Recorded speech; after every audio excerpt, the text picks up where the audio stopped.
Greetings, nerds. This is Scene and Nerd. I'm your host, Sarah.minute, and with me, as always, is our Mr. Producer, Will Polk. How are you doing tonight, Will? I am doing well. Good evening, Sarah. Hi. Hi. Yeah, hi. I know. I don't know why. I was just like, why are you saying good evening to me? I say good evening to you, sir. Maybe because we have had like a show within a show before we even got started.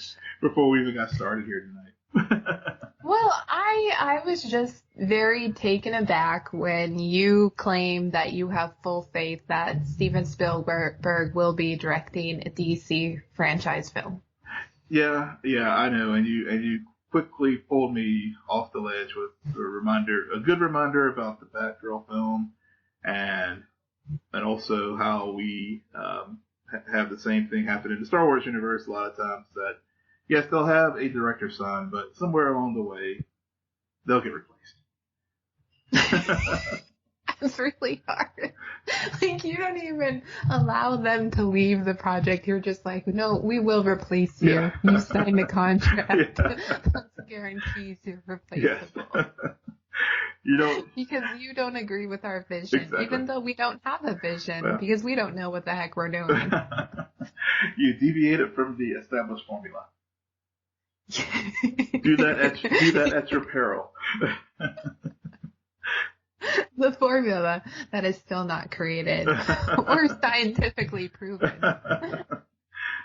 Oh man, it's just sad. I mean, DC does great on TV, yes. And that's what boggles my mind about this whole thing is that they've taken over the CW to a point where they can't even have shows on at the same time because of fatigue. Yeah.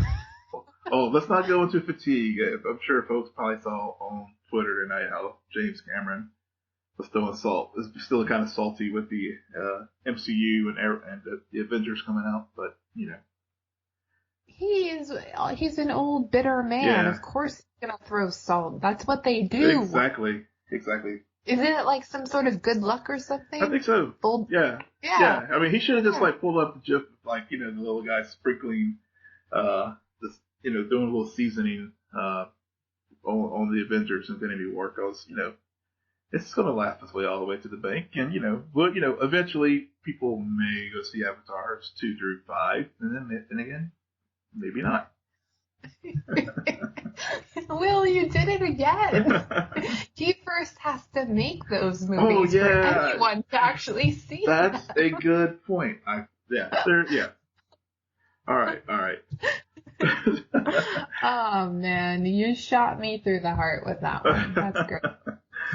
Yep, that is definitely referring to Supergirl's return with shoot through the heart shot. Yeah, okay, we're not Bon Jovi now. Yeah, but isn't it a play on words? Yeah, it is. I just whenever I saw the title for the return of Supergirl show from hiatus, I couldn't help but think the Bon Jovi song just started rolling in my head. It just did. I'm sure it probably did with a lot of our listeners too. Absolutely, yeah. And it makes it. I felt like I was kind of like, well, why did they do a play on the words when it's supposed to be such a dramatic episode about Win, and then you kick off the episode with karaoke. Yeah. So it makes perfect sense. It totally does. But they didn't have, what really would have been completely meta would have been if they had done had somebody do Bon Jovi karaoke, but I guess they couldn't get the rights to it. Probably not. Yeah. Probably costs too much. Yeah. This is a weird episode for a show to come back on. Yep, I wholeheartedly agree. Very strange. It doesn't really have anything to do with the main plot of the season. It's very much a standalone, character-centered episode about Win and his family. And Jeremy Jordan, you're kind of he's kind of getting the script and finally, I actually have something to do other than be funny. And he delivered. He had some good moments in it. And I felt like overall, I would have loved this episode probably more if it hadn't been the one we came back on. Yeah. that it's been and it's probably through no fault of the shows themselves, more probably scheduling with CW and everything, but overall this season, these shows have been coming back from hiatuses with this episode, unlike what happened with the Flash, this episode was actually good, but it was just ill-timed to come back from hiatus. I mean, I enjoyed it. It was it was a good filler episode. It was a very solid episode. I mean, I think both the A and B stories with what was going on with Lynn and what was going on with John and his father, both worked. But yeah, it did fall through the head scratching. Like, you came back with this? Well, you need to come back. When you have you need to have something that's going to carry the story forward, which really, I mean, it really didn't at all. Yeah. Two scenes. I would argue. Well, yeah, but I mean, it was a blink and you missed it. Now, granted that the scenes with Kara and Mon-El talking about Brainy and Imra were important ones, but again, it was kind of a blink if you missed it, because I was, even whenever I got your show rundown, and I was like, well, when did that happen again? Because I hadn't watched it since last week, so I actually watched it again last night to get ready, and I was like, oh yeah, that's it was a very quick thing there at the end of the episode, and we got a little bit of motivation as far as what's going on with the Legion and Mon-El and Irma's relationship, but that was pretty much it. And we got the tease, with Luthor and Sam at the end. But yeah, but again, that was I was like, help me, bring me back to where you guys were. Like, let's see, they went in hiatus back in January, right? Yeah. It's been a very long time. Yeah. I was confused. Well, I wasn't confused. I knew about the World Killers, and then when they had that scene and Mon-El explains how the Legion purposely came back to this time because Pestilence, which, I mean, to cut the writers a break, they've technically not figured out who Pestilence is, so there really isn't much for this new enemy to do or to be shown. He explains that this character will evolve into Blight, which is the main enemy of the Legion 1,000 years from now. Now, I got a lot of scientific questions about this. This evolutionary process. Fire away. Granted, we've had a lot of time issues this week in terms of these shows and going one way and ending up in another way. So it's fascinating how these shows incorporate time travel. And you when you hear about it, when you hear them explain it, you're like, are you jumping the shark? And they usually pull it off quite well. Not too many flaws, a few here and there.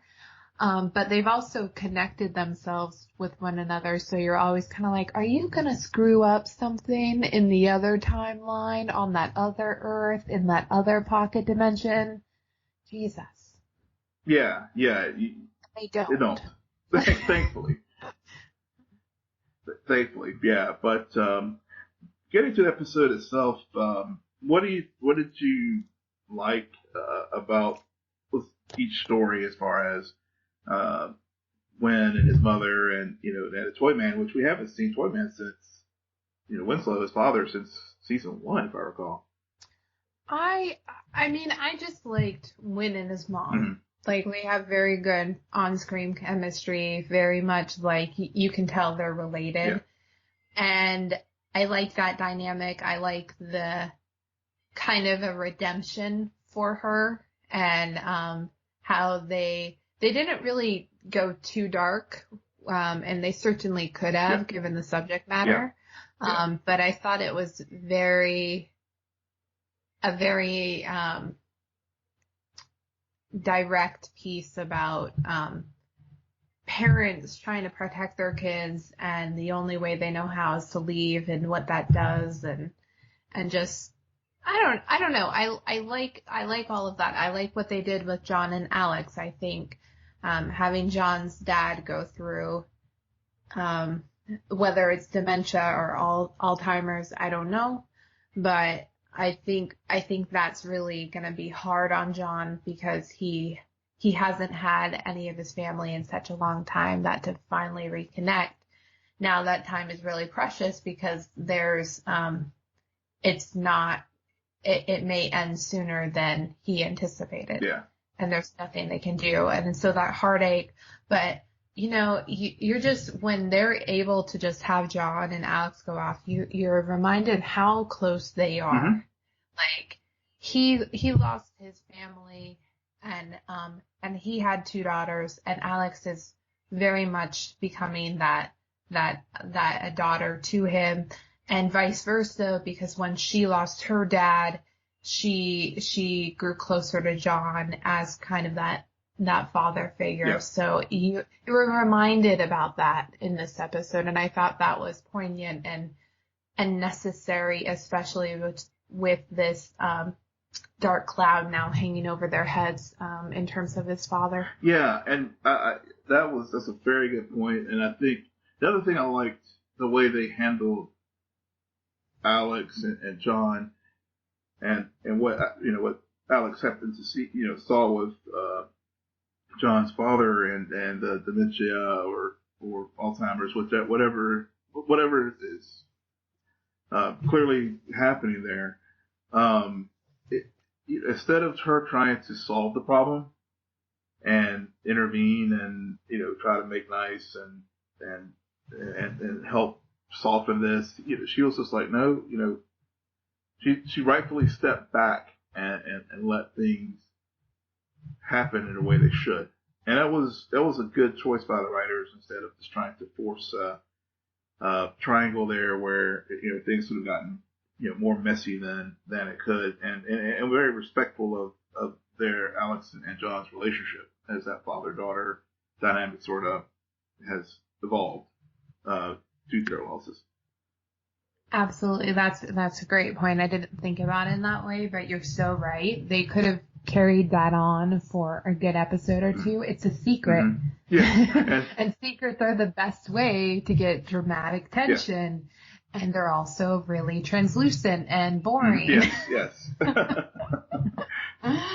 So no, I'm also glad that they didn't allow that to occur, especially because there's so many secrets already on this show. They did another smart choice where throughout the entire episode they have James trying to get a hold of Lena, and it's here and there, so you don't really think much of it. And then at the end, we discover that she's been holed up and keeping Sam safe. Mm-hmm. Are they still thinking she's just ill, or no, Lena knows who Sam is, right? I believe she did discover it in I guess 3A or 3A and a half. So I guess she's just trying to see if she can cure her. That's either, because even though we all see where this train is going, that eventually Lena and Kara are going to be adversaries. At this stage of the game, I think she's just trying to help cure her of being Rain. Yeah,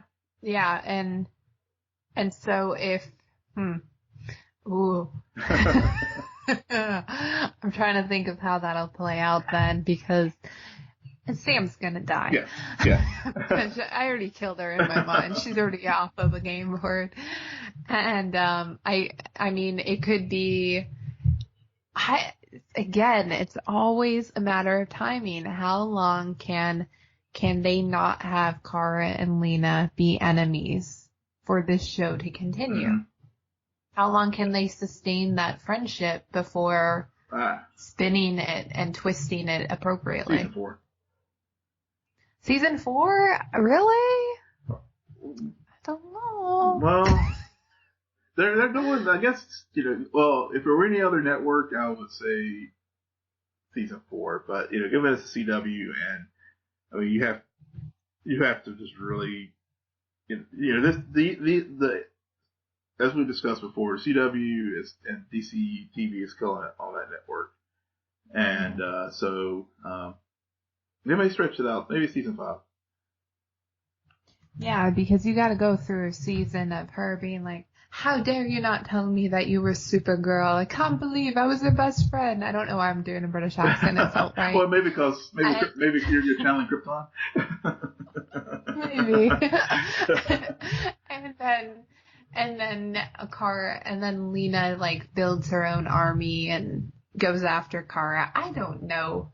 Like I do hope, if they make the turn during this season finale, I hope, as long as it's not because of James, I'll be fine. It just can't be because of James. No, that'll be my only grievance. Yeah, I hope they don't go there. I think this show, the writing overall has been very, very mature. As case in point, we discussed earlier this evening with how John and Alex, handled John's father's dementia.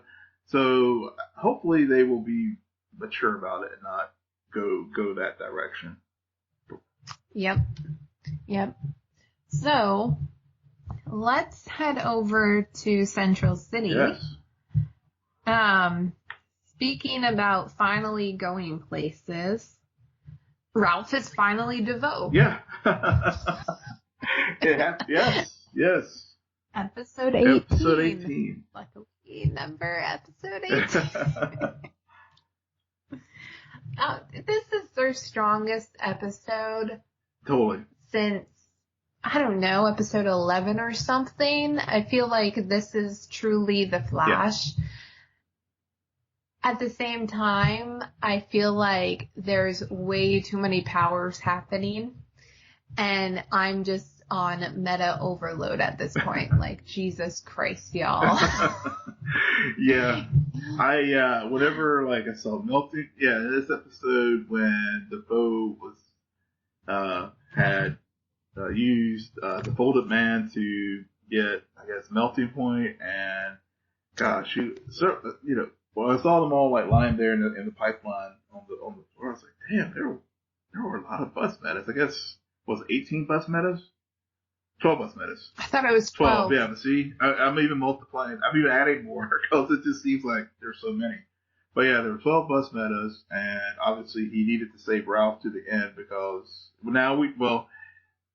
this episode finally gave us the answer which we all have been wanting, which is, at least part of the answer, which is, what's the purpose of collecting all these metas to begin with? One, creating these metas, and two, collecting them, and why Ralph, what was so special about Ralph in this whole equation, which obviously we see now that, he's the only one that's stable enough to be able to, basically carry DeVoe and all these other meta powers, moving forward. So we got some answers to that question. I think we finally, even though it is still not completely satisfying, got an answer to why Caitlin becomes Killer Frost. Which, and of course, as soon as I saw that, I was like, oh shit, something's going to happen to her now. No, which, a lot of fandom, of course. I think, Caitlin, I guess Melting Point absorbing her powers into the bow.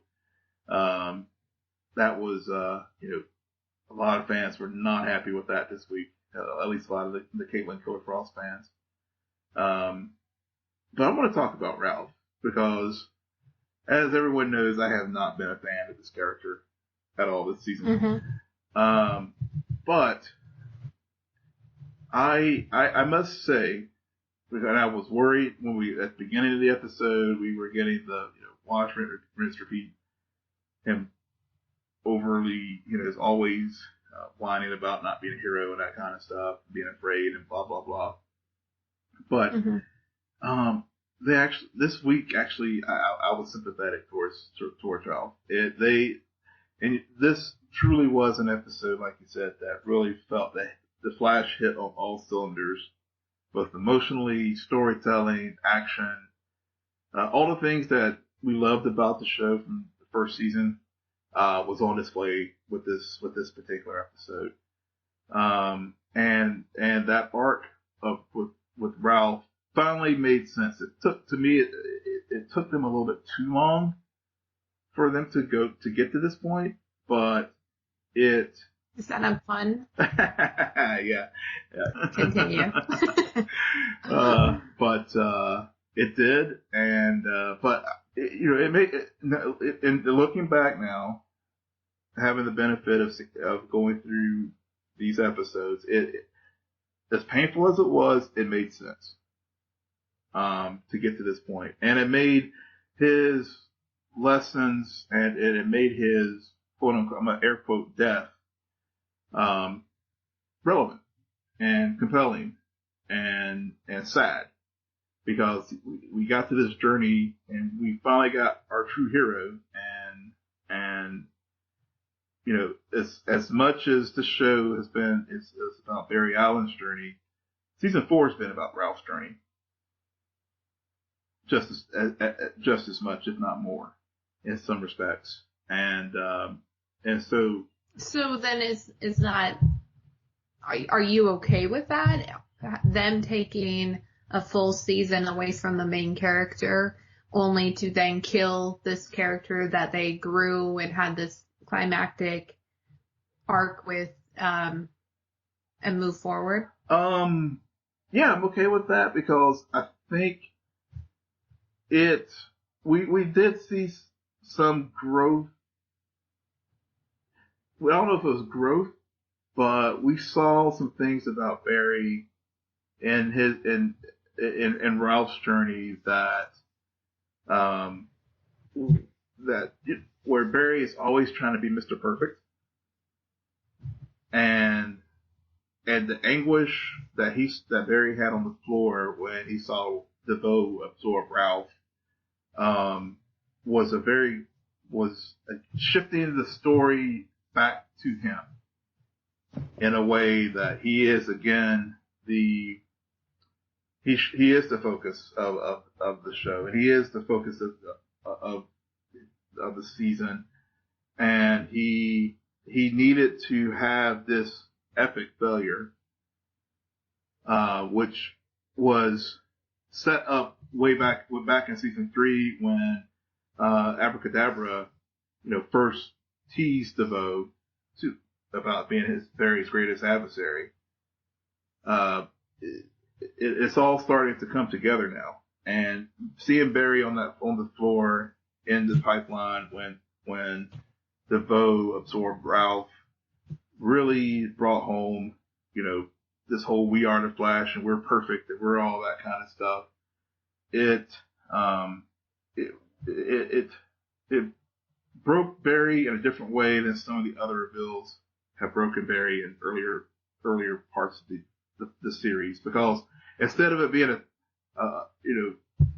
the twist with Harrison Wells / Eobard Thawne reveal, with Hunter of Solomon, his reveal, someone they brought into the fold and trusted and ultimately betrayed them.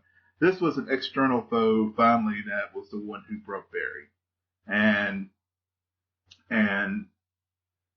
Ralph being that character who, was the problem child, member of the family who, where you got all the perfect folks over here, and here's Ralph, who's the imperfect guy, which, grated on everybody's nerves for up to this point.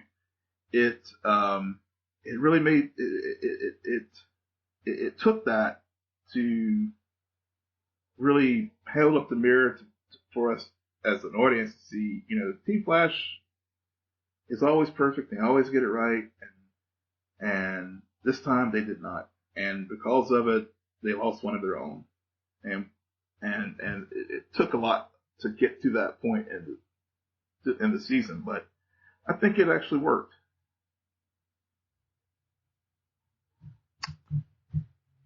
I don't know if it.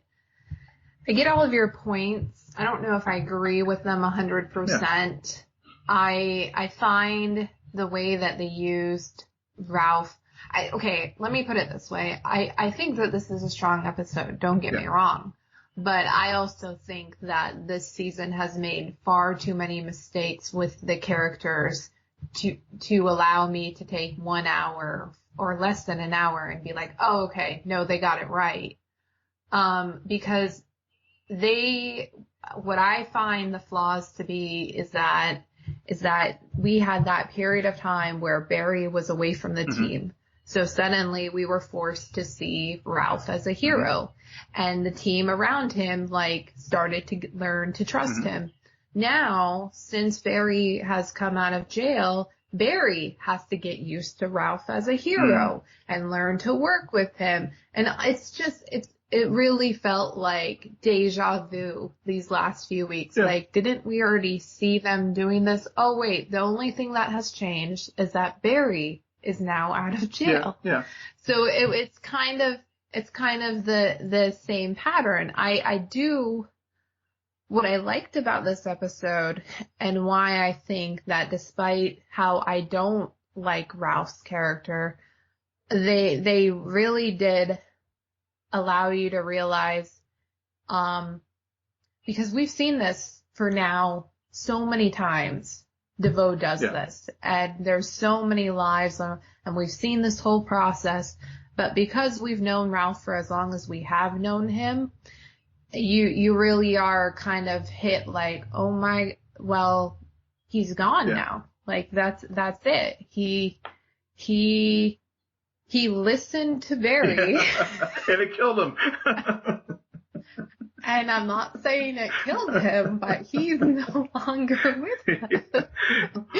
It's a bittersweet. And I don't know if this is gonna, I think mainly what I disagree with is that I don't know if this is gonna break Barry. I think it broke Team Flash, and that there's a difference between that. Barry, I feel like there's gonna be, has been broken since DeVoe's defining moment as an evil entity out to get Barry was when DeVoe locked him up. Case in point, drop the mic. He's the best. That's devious what he did, especially so close to having just married the love of his wife and have all of that taken away from him, his job, which he still doesn't have. FYI, how the heck are they paying the bills? He must have one hell of a trust. Henry must have put all his money in a trust or something years ago. and so, but I think if they make this more about breaking Team Flash, I'll be okay. What that time they spent really incorporating Ralph into the team made sense in the long run and worked well. I still don't know necessarily why DeVoe had to wait to get all of the metas and couldn't just jump straight into Ralph. I think he needed each individual power in order to, I mean, it was kind of a building process of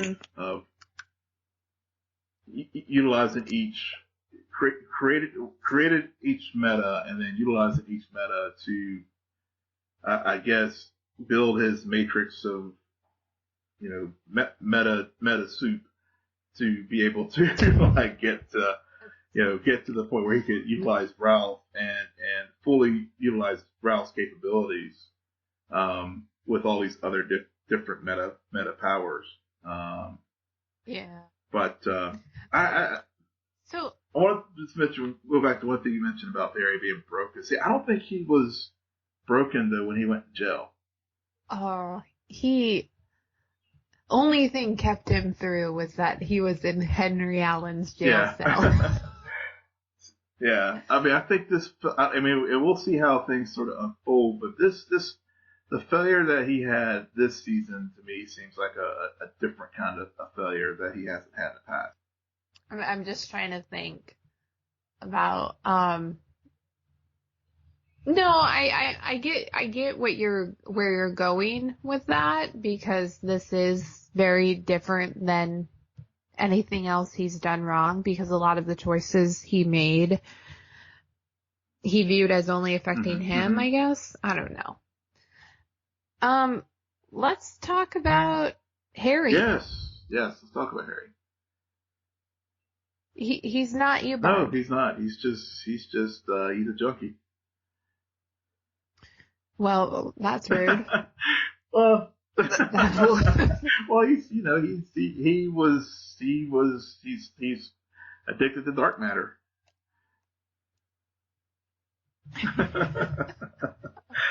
Okay, I'm being harsh. Okay, bad will. No, I don't know. Yeah, I find it funny. What was I gonna say? Yeah, he's addicted to dark matter. Barry probably should have had a conversation with him, but he was distracted by Ralph, and that was really my point about Harry. No, but it was good that it was actually Joe who brought it up though, because let's just face it, Joe West has been way utterly utilized this season. Well, who hasn't been as far as the original characters, but Joe in particular, it was good to see him back. It was also good that Joe, recognizing the signs of the addiction from his experiences with Francine, and I don't want to say brought closure to that storyline, but I think it, when Francine died, I guess it was in season 3, it was quickly it happened, and we just kind of moved on and didn't really, didn't see how it impacted them too much. I mean, there was a little bit of grief, but they quickly moved on. It was good for Joe to articulate, what he saw in Harry reminded him of what happened with Francine, and basically Joe basically jumping in and intervening because he didn't want to lose another person that was important to him. And so that was a good use of Joe West, because we haven't had those moments of Joe being Joe this season. Now I'm just trying to figure out when Francine died. Yeah, was it? Yeah, that was season 3.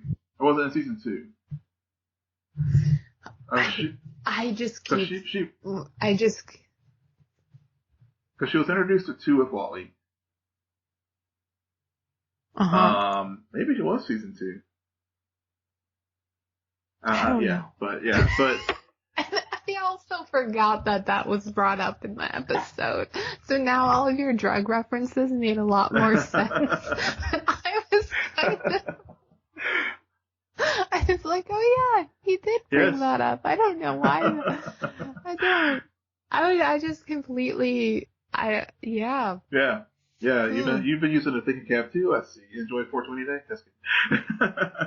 No, I don't know why. I was still upset because everybody had me convinced that he was Eobard, and I was watching this episode like, I knew he wasn't. I knew it.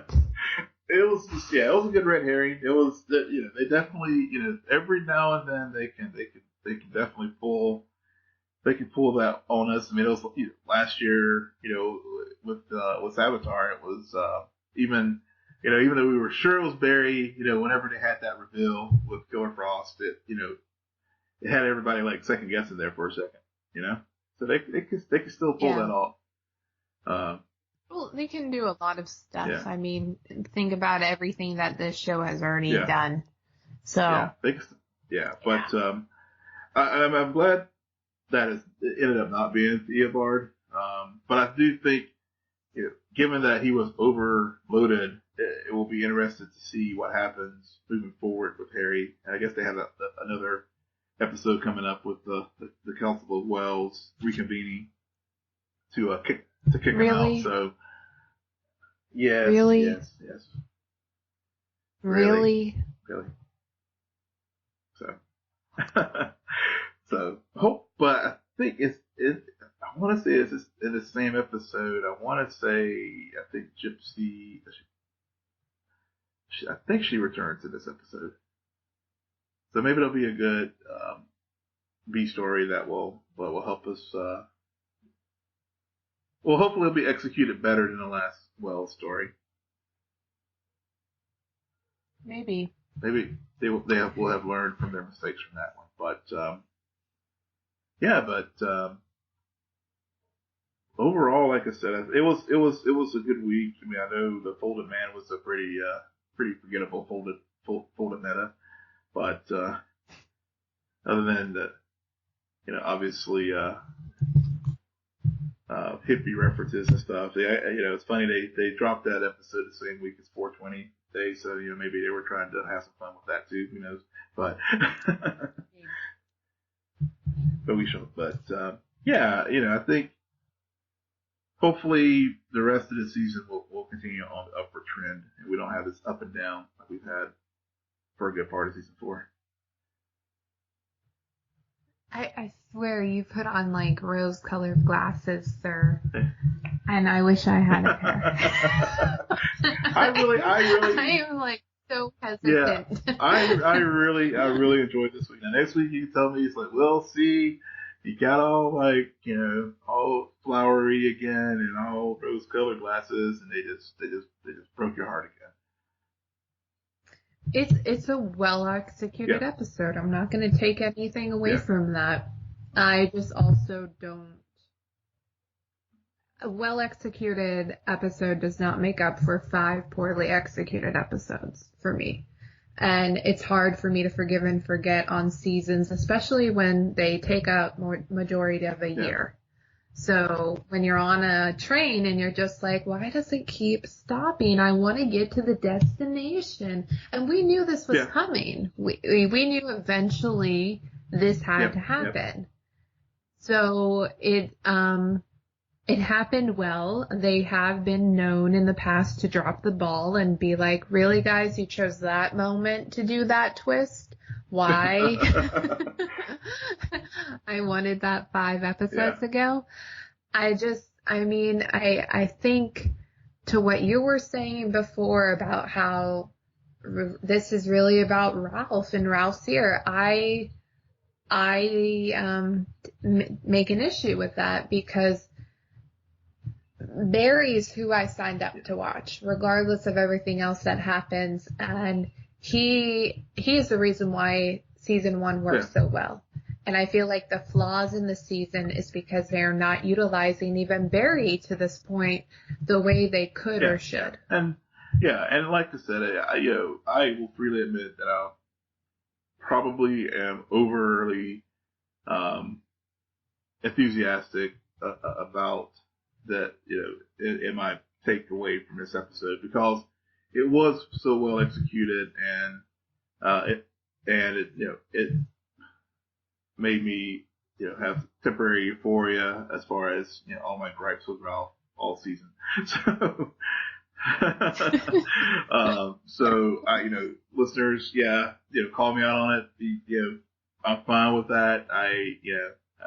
Next week I will be back down to reality and more critical. But for one week it was just nice to have an episode where I really look forward to talking about it with you tonight, because I haven't felt that way all season. Yeah, no, that's fair. That is certainly fair. All right. Now for the part of the episode where Will cries for an hour because Black Lightning had their season finale this week, and we will not see it until maybe the fall, or is it only coming back in the spring? Oh, I don't know. I haven't seen any definitive news yet on that. If it's going to be a mid-season replacement, and they gotta figure out this scheduling stuff. It's driving me because we crazy. know it's been made very clear that there's only going to be 4 shows on at a time, and they're not, as far as I know, they're not deviating. Well, I know now they could deviate from that, given that the CW is adding a night of programming next in the fall. Yeah, scheduling. They've got to figure it out and let us know what's happening. Well, I guess, even though. I guess the upfronts will be coming up in the next week or so we should probably get some better clarity on that. I will freely admit there will be a void on my TV watching on Tuesday night because I have thoroughly enjoyed. It's no secret I've enjoyed this show from start to finish this season. No secret at all. Wear it completely on my sleeve and on my timeline. But what did you think? I want to hear your thoughts. Sorry, I got distracted because you tweeted at me, so I blame you. It's very entertaining.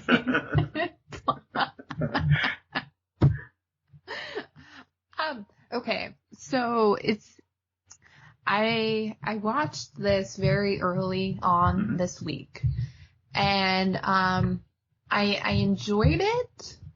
But I felt very similar to how I felt about the mid-season return of Supergirl.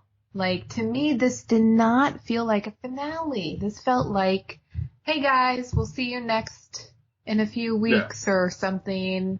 Stay tuned. It was odd.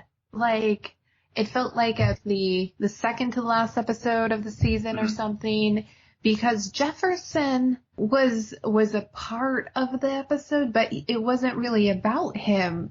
It wasn't really about, it was about the family. The family was in risk. I appreciated how they did not go the typical, let's burn down Freeland and put Freeland at risk. No, they didn't do that. This was about Jefferson and his family and their risk and their safety, which I thought was a very smart and clever idea. Yeah. But it still was odd to me because this so much about this was more about Tobias, was about the agency and them finally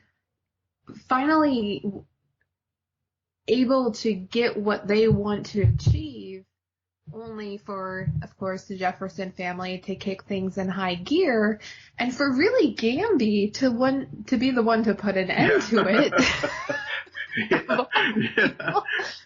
Freaking Gamby, which, by the way, Barry Allen has to give you a talk if I do say so myself. Yeah.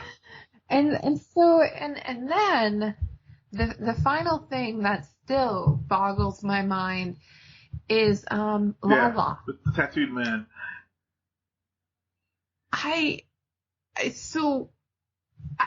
You're gonna have to explain that one to me, Will, because a part of me still doesn't think I he's don't think dead. he's dead. I understood he blew up. Yeah. I get it, but Lala is the tattoo man, and I think the tattoo man has this resurrection curse, and I don't get it. Yeah. Lala he will definitely be back. Wow. There's lots to unpack there. So, in a good way. So I actually I agree with you that, it definitely did not follow the usual, storyline where everything is not, everything's wrapped up nicely in a bow and, and we have either a cataclysmic event and our heroes save the day, or, it was definitely we're just getting started kind of, Right, and right. which in a way is great storytelling wise. It's frustrating fan wise because now I gotta wait all this time to see what happens. But clearly, given that it'll be a season opener, it'll be, hopefully it will be very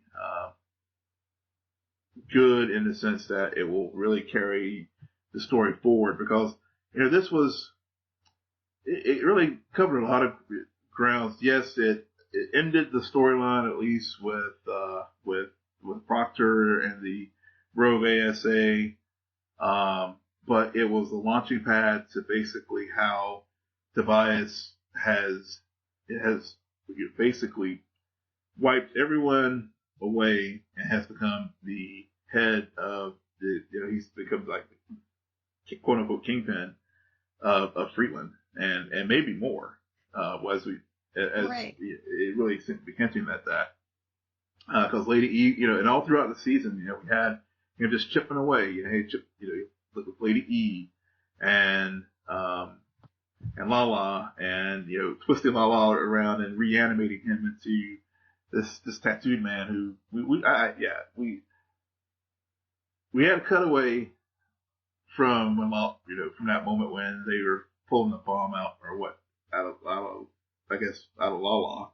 So, his little pieces will reanimate, come back together. He'll be back next year, assuming he was in the room. That's the only otherworldly kind of thing that's that. Sometimes I was wondering how they were going to pull that one together next year, as far as explaining how he comes back from being little fragments all over a room. But I'm sure we'll get something from that. But I think the story itself was I read a very good review from someone who compared it to Black Panther, the way Jefferson and his father interacted, I really I saw some of the parallels. You mentioned in our notes about how the whole black and white sequence and the review that I read had made a similar type parallel to the sequences that T'Challa had with his father in Black Panther. And I see that a little bit here, and also just with Jefferson. Basically, it's been hinted on throughout the season. Some of especially whenever he was under the bed watching his father being murdered by Tobias, how he wished he had done something to stop that, and so.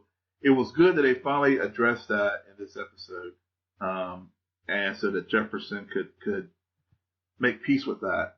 That no, son, peace sometimes is messy, and I'm glad that you didn't come out from under that bed, because you have a mission here now.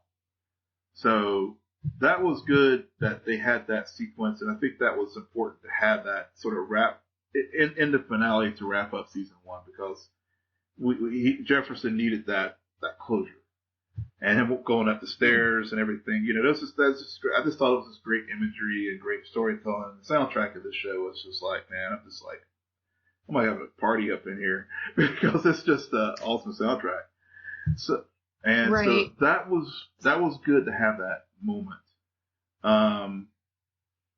I think it's. I want to talk about this comparison to Black Panther, because with Black Panther, those scenes between T'Challa and his father, it was, there was 2 of them, if I recall correctly, and one where it's a clear passing of the mantle, and this, like, no, you're king now. I pass this on to you, rite of passage, all of that. And then the second scene is where T'Challa realizes that his father didn't only give him the good, but also the bad. So I don't necessarily agree that is the same thing that occurred between Jefferson and his father, because with Jefferson's carrying a burden of guilt. And we saw that way back early on in the season when he first brings up why he went after Tobias and how Black Lightning was created, and it came from a place of vengeance. And I feel like now he's at more of a place of this is what I have to do to protect my family. It's not necessarily about vengeance. It's not necessarily to right the wrong that occurred to my dad, but it's more about me and protecting the ones that I can still protect, who are still alive. And more importantly, protecting the city at the same time. And I think that really why they used black and white had to do with this underlining tone that the season has had, in the sense that it is very, very much in the present day, but it also has this ideas of things that occurred. It has a tone of like a 60s espionage thriller, with politics and agencies and corruption. And so I felt like that's really why they used the black and white coloring, for the flashbacks. Yeah. Well, yeah. I mean, during those sequences in those flashbacks, it was a lot of the corruption and his father exposing things that were going on in the city. And, I think that's totally valid point. And, So that's it was again. It was a lot. There has been a lot going on with that, and it'll be interesting to see if they will carry any of this forward now that that Tobias is the clear kingpin of Freeland, and both Jeff, he is fully aware that Black Lightning exists, that it's not dead, and Jefferson knows that Tobias is behind the 100 and all the things that's been transpiring this season. Yeah, it's very much like this season, and I'm glad we're talking about it because I feel a lot better about this finality now, because if you think about it in terms of a novel and a preface, and like that, a prologue, so to speak, like we've been watching Black Lightning this whole long, but this real story will occur in season 2. We've just set up the world, set up the players, and gave you all of this history, because throughout, as you were talking, I was thinking about this, throughout this season, you see both Tobias and Jefferson go on this journey of resurrection, and us getting to know them very separately. Like, tell me if I'm wrong. Do they at all appear together on screen? Just that one moment last week, or week before last, where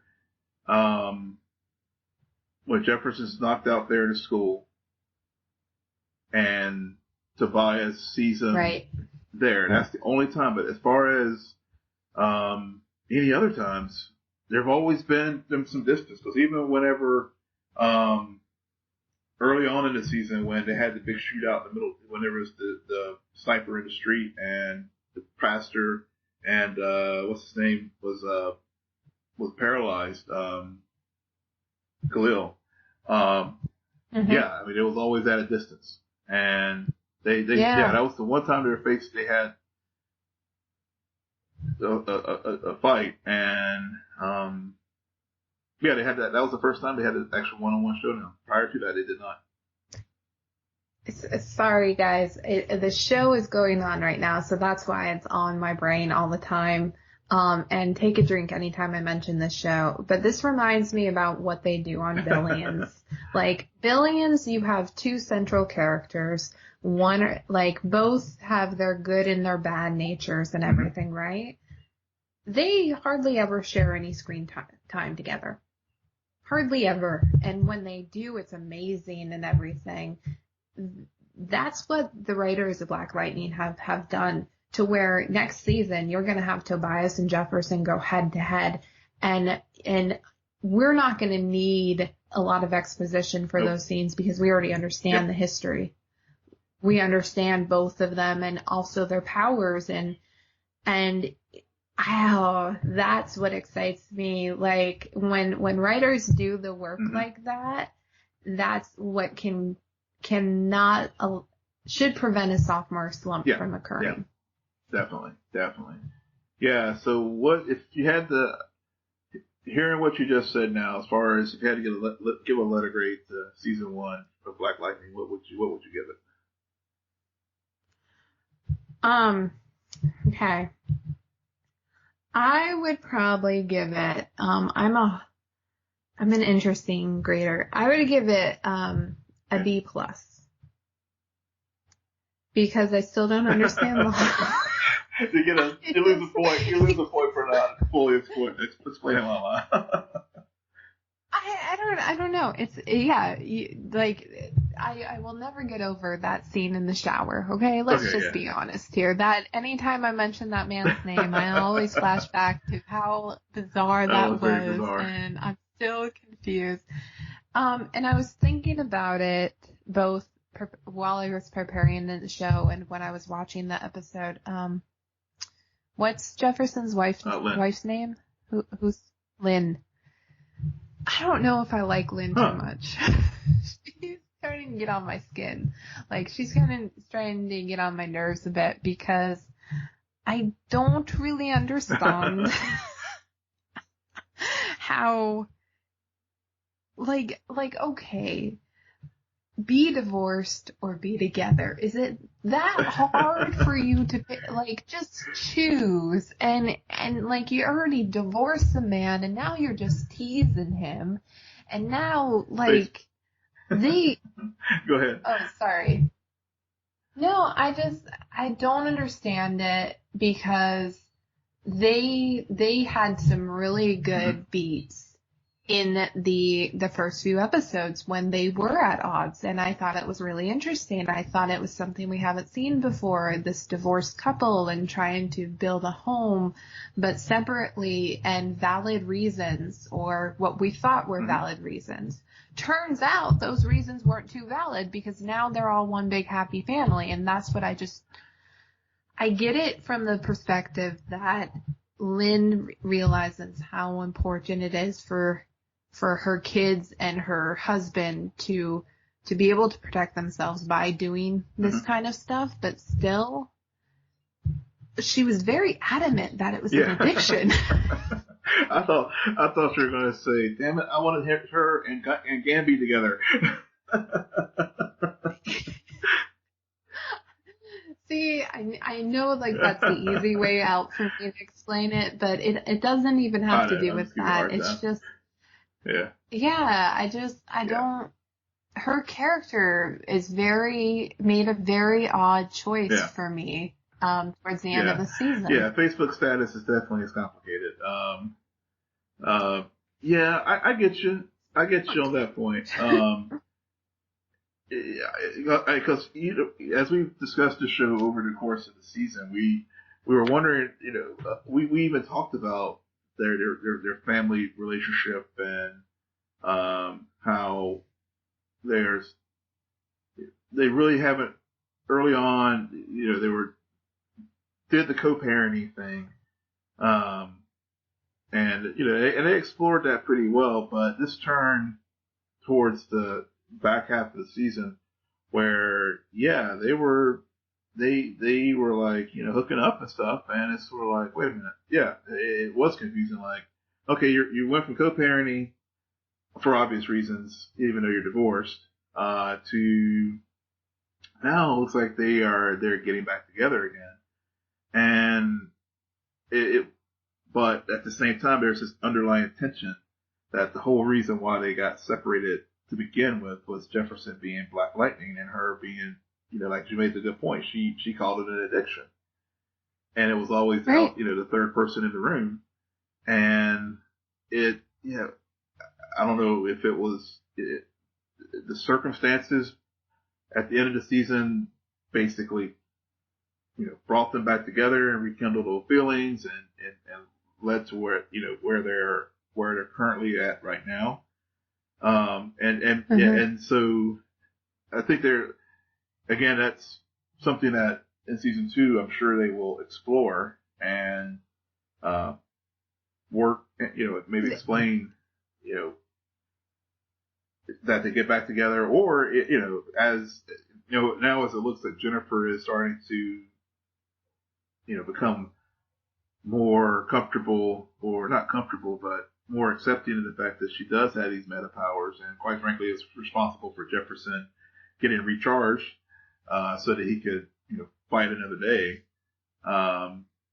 Will that cause a rift in season 2 to come now that everybody's all happy metas and she's going to have to deal with that?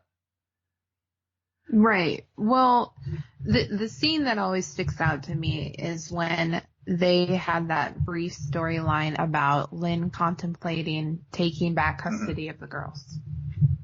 Yeah. Where, like, it came up and then it was quickly brushed away. And I'm like, that is serious, because I want to know how he got custody. I want to know how Sheaf deals with that. And they didn't explore it. Granted, they didn't have to this season, but they will need to go back to that, because I think that is a gold mine for stories. I think that is very interesting, especially for someone who, as she's witnessing her daughters become very much like their father, you could see a sense of isolation there, a sense of like, I'm the odd man out. And kind of, that's a very fragile thing. And, like almost postpartum depression there, like they could go into. And so a part of me feels like this whole reunion is built almost on this idea that if she doesn't get back together with him, she's going to lose not only Jefferson, but her whole family. Yeah. And I don't agree with that. Like, if you're gonna do the marriage, it should be because you want to be with Jefferson, not because you want to be with your family. I mean, prior to this season, you guys were fine. Yeah, they were. They were. And so does she feel like they can't do that if they're all heroes? Because that's the only thing that has changed. Yeah, that was unexplored, and there was just there were so many things that were going on in season 1, but I think they're going to have to explore that in season 2, because it was just, I hadn't really thought of it much until you brought it up here tonight, and I mean, you really raised a very, very strong valid point. What was the catalyst to get them back together? And is it like you said, is it because of the kids, or is it because of her finally accepting that this is who he is, and she's got to learn to live with it. Well, remember that there was that episode where Jennifer was very adamant that it was her depressed epised her PMS episode, as I like to call it. She had that scene where she was listing off all the reasons why she didn't want it, and her mom was trying to talk about it with her, and Jennifer says, like, well, isn't having like, am I going to be alone for the rest of my life? And Lynn's like, no. And it's like, well, isn't that why you and Dad broke up? And I think in that moment, Lynn realized how she has to go back almost. Like, I feel like that was the moment where she made the decision, I'm going to lose my kids, and my kids are going to think that they're going to be alone. But still, I don't understand that. I understand it. I just don't agree with, like, poor Jefferson. The man is hopelessly in love with her. Yeah, it's so clear. It's so clear. And I don't know if she feels the same way. I don't. I think she does. And I think it's, I think you raised that. I'm glad you said that about when they had that conversation there in the kitchen, because that might have been the moment where she realized that she definitely still loves this man, and they were, even throughout prior to that point, that the sparks were still there. But but once Jennifer said that and forced Lynn to sort of look within herself to realize that this is who Jefferson is. Yes, he has powers. Yes, because of these powers, he's more likely than not going to continue to be this crusading superhero. But I love this man, and we do have something good. So let's start to make it work. This with now that the kids' powers are starting to manifest, let's give this thing a second chance and see what happens. Right. I take that back. She loves the man. It's still a question if she can love the hero. Yeah. And it seems that it may. Yeah, that's an open question. I don't know if they really have addressed that. Lightning bolt in the room. I didn't. Really well, I mean, I wanted to say elephant in the room. I mean, given how Proctor was all manga, but Oh man, no, it was good. It's very interesting. They had to. It's a prologue to what's to come, and they're only getting started. And I think that they got a lot of good things to follow through with. Another character I'm still on the fence about. Khalil.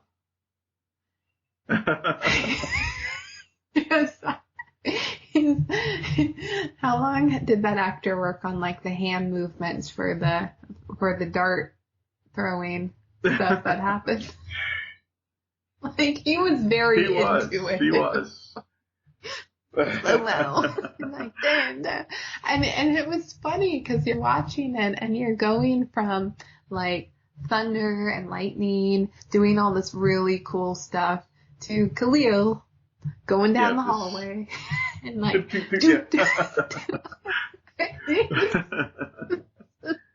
this is the same show. Show. It is. Yeah. Oh man. Yeah, but yeah, I think it's good.